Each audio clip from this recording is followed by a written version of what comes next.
One billion people worldwide suffer from hunger.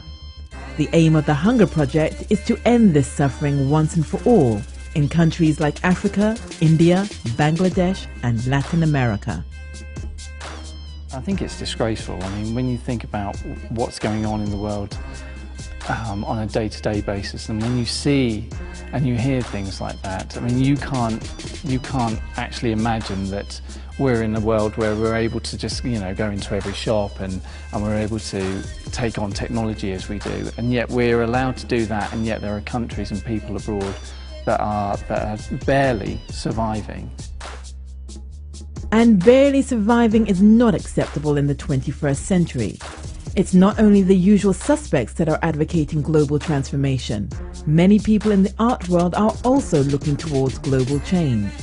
Gary Avis and Stephen McRae, principals from the Royal Opera House, are only two of many who are lending their talents to the premiere of World Hunger Day.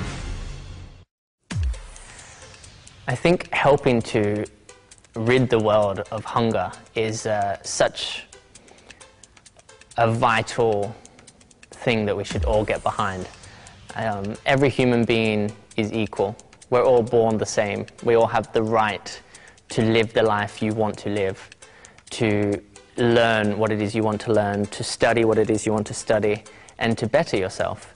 And by getting rid of world hunger is really the first step to enabling that, to enable people to achieve their dreams.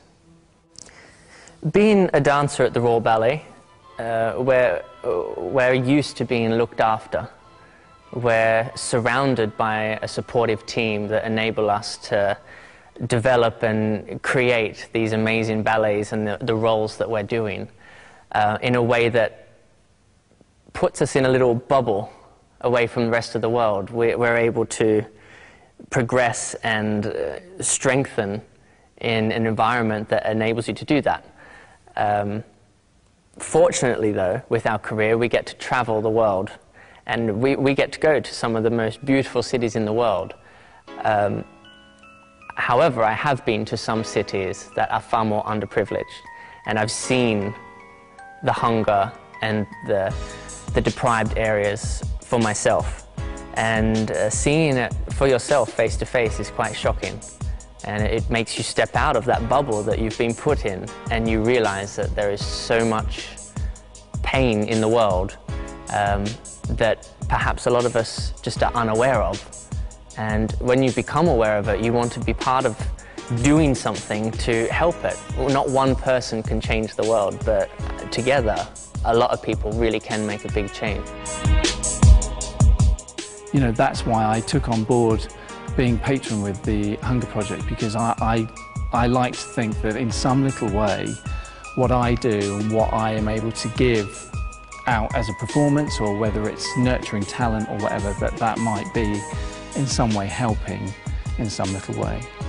There's such extremes between the wealth and the extreme poverty, which is quite heartbreaking when you see that, and discovering that there are so many people, around 1 billion people in the world today, who live on less than £1 a day. To hear that is just, you know, you can't fathom that. You can't understand or even imagine how anyone could live like that. And it's not just a case of a disaster that happened that caused those people to now live in that situation. This has been going on for years and years and years. And projects like the Hunger Project can try and tackle that to make a change long term, not just a quick fix. We all know that a quick fix is never the answer. Sustainability is the name of the game, and that is why icons like Dionne Warwick, Natalie Cole, Simon Kinleyside and Misha Paris are performing a concert of world unity. Being part of this incredible project is such an honor, and it's really exciting. I think art is a language that speaks to every single person in the world.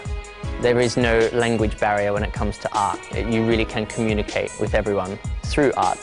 whether that's dance, singing, acting. So being part of a project that incorporates art, but the benefits that we're trying to achieve from doing this are helping such an incredible cause. I think that's a real honour for those who are involved, and it's really exciting.